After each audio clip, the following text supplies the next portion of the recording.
Six Flags Great Adventure, located in Jackson, New Jersey, is one of the premier Six Flags parks. It's located right in the middle between New York City and Philadelphia, making it super accessible. They're home to 14 roller coasters in what is one of the best ride collections on the planet. Not only do they have the world's tallest roller coaster, but El Toro, considered by many to be the greatest wooden roller coaster on the planet. They got Nitro, B&M Hyper Coaster, and lots of great family coasters, two of which are indoors. And they also happen to have the most B&Ms on the planet with a total of 5. It's all pretty impressive, and in this review, I'll be telling you everything you can expect when you plan a visit here. And there is a lot to talk about because this place is huge. When combined with their safari, they held the record for the largest amusement park in the world at over 500 acres. Although ever since COVID, they've been running their safari as just a drive-through experience. So to my understanding, they are no longer holding that record, as just the amusement park itself is about 160 acres. I'm not sure if they plan on bringing back Safari Off-Road Adventure. I got to do it on 2 different occasions and thought it was really cool, but I see the appeal of keeping it as a drive-through. I haven't had the chance to experience it in that form, but something about having the animals surrounding my car does sound pretty fun. So for the sake of this review, I'll just try and focus on the amusement park side of things, which means we still have a lot of ground to cover. And right off the bat, I gotta commend them on the amount of things they have to do here. The park is home to 58 different rides ranging in sizes. So if you come here with every member of your family ranging in ages, I can guarantee you there'll be things here that they will like. So that's something I really like about the park. Here's something I would love to see improved in the future, and that's the overall atmosphere and theming. Now, Six Flags as a whole has always kind of been considered the budget chain. They offer cheaper prices, and in the end, you're kind of paying for what you get. So as a result, some areas definitely look better than others. And nowhere you go are you going to get like Disney or Universal level of theming, which is fine. But my problem is that a lot of the park lacks cohesion. There's not really a consistent aesthetic that feels like they were going for from start to finish. And I think that part of the problem is Great Adventure is one big mishmash between old and new,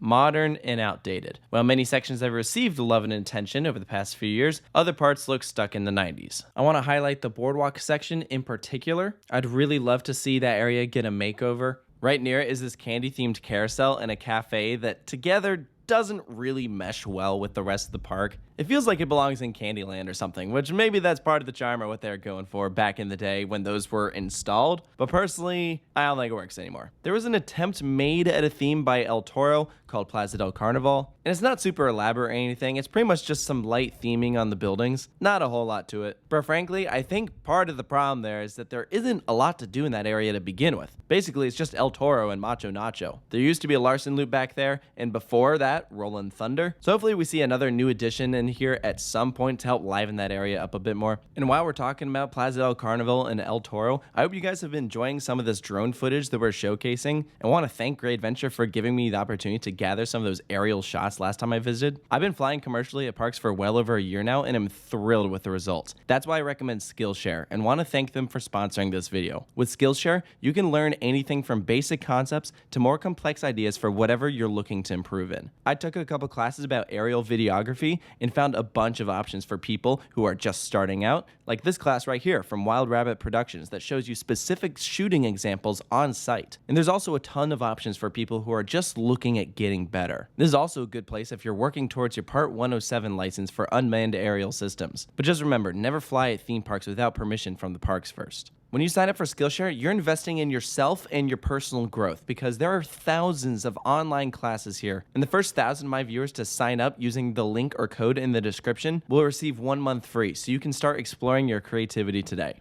Now, back to Great Adventure. Right next to Plaza del Carnival is the Golden Kingdom. That's where King Dakar is. And this area sort of suffers the same sort of fate, where King Dakar and Zumajaro are essentially the only rides in this section. And I know that they have a ton of land back there, so hopefully we see that area get fleshed out a bit more as well. But it's one of the best looking areas in the park. Bamboo everywhere very much has this Asian influence with a lot of the buildings and stands. I would love to see more original areas like this, as opposed to more comic book sections, which just feel overused at this point. That's why it's cool to see Bizarro get transformed back into Medusa, because it never really made sense having a ride themed to a Superman villain back in that area all by itself, so this is a welcome improvement. Another area that's looking a lot better is Junior Thrill Seekers, formerly Safari Kids. It just went through a retheme and received updates. This was probably the first time that land had been touched since the 90s, or at least it feels that way. It was very outdated, and since Jersey Devil took up part of the land that area occupied, the park took the time to reshape that area. Their kiddie coaster even got a new theme and location. It's now called Little Devil. I won't say the section looks incredible or anything, but it's a heck of a lot better than it used to be. And since I mentioned Jersey Devil, that's now in its own section. It's called the Pine Barrens. It's nice and secluded. It actually opens up into this reveal of the coaster. It's very cool. It's a very loose theme. There's not a ton there other than the ride, but I get it. I mean, this is an amusement park at the end of the day, so I am not expecting these huge, elaborately themed sections. I just like consistency. Metropolis is looking very nice. They are finally able to complete that loop by adding all of those different new attractions. And so all of these are examples where the park was able to revamp new sections every time they brought in something new. And it's that sort of thing that in the long run makes the park better. So I really look forward to seeing which areas they redo next. Now, I want to cover a few of the park's other notable attractions aside from the roller coasters. In addition to the world's tallest drop tower, Great Adventure recently constructed Wonder Woman, which is a massive Zamperla giant discovery. Right next door is Cyborg Cyberspin, which honestly I do not recommend. It's a lot cooler to watch than it is to ride.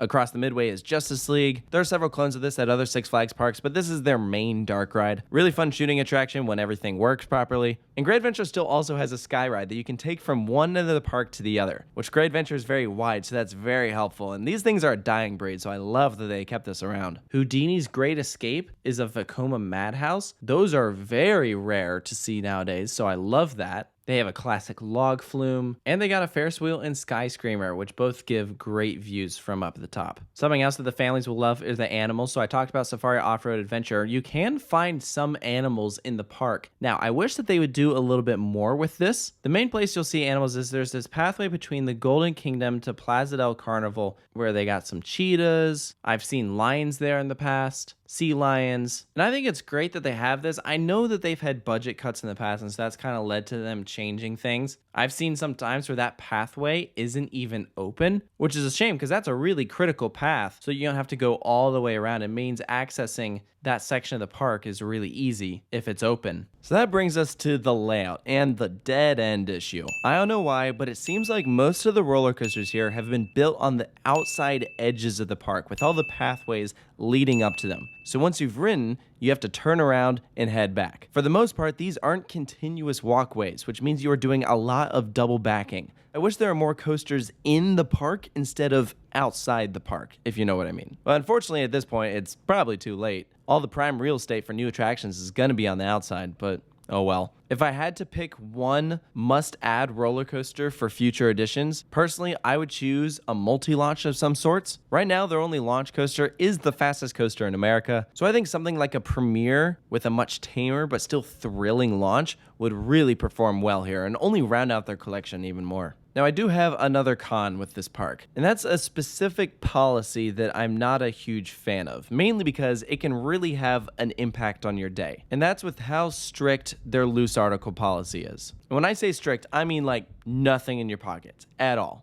even if it's secured with a zipper. For a couple roller coasters, whenever you enter the line, the ride ops will be checking to see if you have anything on you, and if you do, it has to go in a locker. I've seen people get kicked out of line for stuff like this, right as they're about to board, especially on King to Con Jersey Devil. Now, I get why they're strict. I mean, items flying off and hitting other guests is never good. You want to avoid it as much as possible. My problem isn't with the rule. My problem is that they require it to go in a locker that you have to pay for. So it essentially turns every single big roller coaster into an upcharge attraction. Because let's face it, everyone goes to a theme park with stuff in their pockets. So if you want to do anything, you got to put it somewhere. Now, it certainly could be worse. Great Adventure does offer a movable locker system for all day, so you can transfer your stuff from ride to ride, which is convenient. I'd much rather do that than pay for a locker at every single ride. But I think of what like Cedar Fair just did with Twisted Timbers and Steel Vengeance, and the addition of small free lockers just for your personal items that were partway through the line, so you could still wait in the main portion of the ride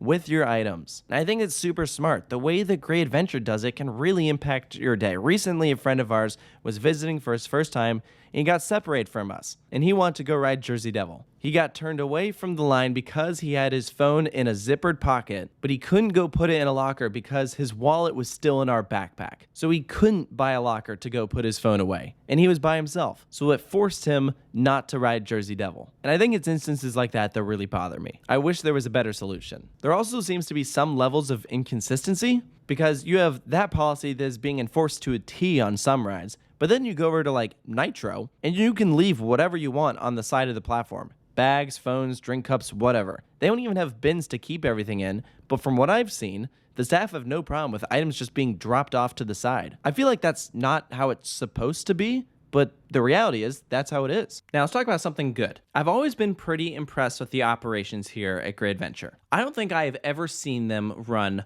one train on anything. I'm sure it happens every once in a while, but every time I go here, I feel like they're running a minimum of 2 trains, and oftentimes they're running the rides at full capacity. The only exception to this for a while there was Kingda Ka and Zumanjaro, because the state of New Jersey wouldn't let them cycle the 2 at the same time. It was only recently that they were able to finally operate those 2 attractions together, and it's been going smoothly from what I've seen. I also got to commend the park on recently adding single rider lines. I love that more parks are realizing this is a perfect solution to increasing ridership as well as guest satisfaction. Sure, you don't get priority seating, but you have less time to wait, which means more rides to do, so it's a win in my book. Last thing I'll mention is the food. I feel like the food here is a hit or miss. It depends on where you go. There's a Mexican place by Batman the Ride that I really like. They have some really good quesadillas. Macho Nacho is another good option if you want Mexican. They have big portion sizes over there. And the park also recently just added Fat Burger, which I had never had before, but it was really good. I definitely recommend that. There's a Johnny Rockets here, a Chop 6, which is kind of their knockoff Panda Express, and there's definitely no shortage of chicken tenders and pizza places. But I think that's going to conclude this review of Six Flags Great Adventure. So, I mean, final thoughts here. This is a park I'm always happy to visit because I love the rides here. And I love seeing the changes that get made over every off-season because it's always for the better. I have a much higher opinion of the park now than I used to because of simple things they've fixed. And I think it's things like that that do make this one of the best Six Flags parks in the chain. So yes, I absolutely recommend visiting Six Flags Great Adventure. But I want to hear from you guys. What do you think of Six Flags Great Adventure in Jackson, New Jersey? Do you agree with the things that I have mentioned? And if not, I'd love to know why. Be sure to post all of that down in the comments below and stay tuned for more